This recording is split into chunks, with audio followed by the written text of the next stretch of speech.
दोस्तों मैं आज एक नया वीडियो लेके आया हूँ। अगर आपके इनकम टैक्स अभी दौर चल रहा है, क्योंकि आफ्टर फाइनेंशियल ईयर ख़त्म होने के बाद भी हम लोग इनकम टैक्स में ही फोकस करते हैं ज़्यादा, कैसे फाइलिंग करना पड़ेगा।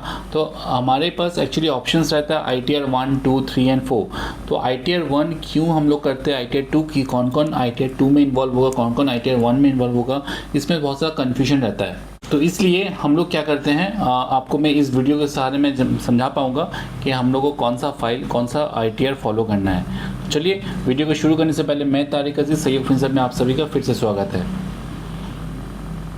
ITR 1 ऐसा है कि जिनका इनकम सैलरीड इनकम है, ओनली सैलरीड इनकम ही ITR 1 कर सकता है। जिनका इनकम लेस देन 50 लाख है और जिनका कोई कैपिटल गेन वगैरह ना हो, तो वो सिंपल इंसान लोग की ITR 1 अप्लाई कर सकता है। आप स्क्रीन में देख पा रहे हैं ITR 1 सैलरीड पर्सन के लिए है, जहाँ जिसका इनकम 50 लाख से कम है और इसका लास्ट डेट है 31 जुलाई 2026।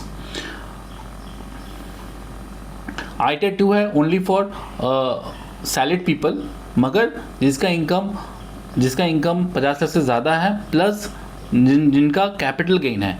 अगर कैपिटल गेन है उनका इनकम में, तो उनको ITR 2 फॉलो करना होगा, ITR 2 ही फिलअप करना होगा।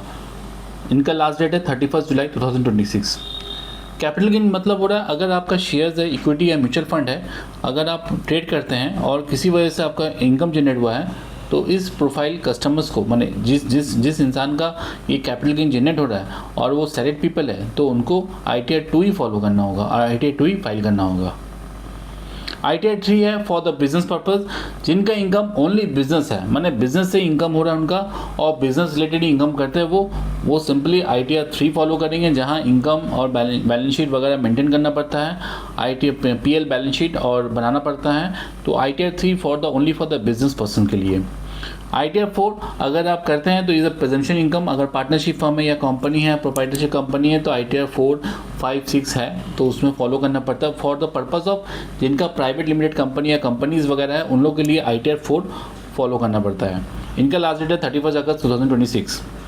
अगर आपका फर्म ऑडिट का केस में ऑडिट करना पड़ेगा, ऑडिट का इश्यूज़ है, तो आपको 31 अक्टूबर 2026 तक आपको ऑडिट आपका टाइमिंग है। अगर आप बिलेटेड रिटर्न करना चाहते हैं तो आपका 31 दिसंबर, अगर रिवाइज रिटर्न करना चाहते हैं तो 31 मार्च 2027 तक आपका टाइम है।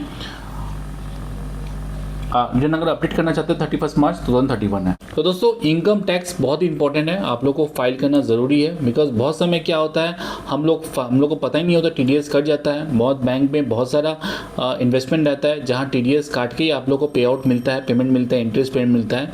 तो जिसके वजह से आप लोग को पता नहीं होगा कि हमको इनकम टैक्स फाइल करने के बाद ही ये TDS रिफंड होगा, तो ही जाके हम लोग ये पैसा रिफ़ंड कर पाते हैं। तो मेरा ओपिनियन है, सब आप लोग इनकम टैक्स फाइल करा कीजिए। इसमें क्या होगा, अभी आपका 12.75 तक टैक्स का छूट भी हो चुका है, 12 लाख तक टैक्स छूट है। अगर ये वीडियो को अच्छा लगे तो लाइक, शेयर, सब्सक्राइब कीजिए। आने वाला कल मैं ज़्यादा से ज़्यादा वीडियो आप लोग को प्रोवाइड कर पाऊँ। ओके दोस्तों, थैंक यू, जय हिंद।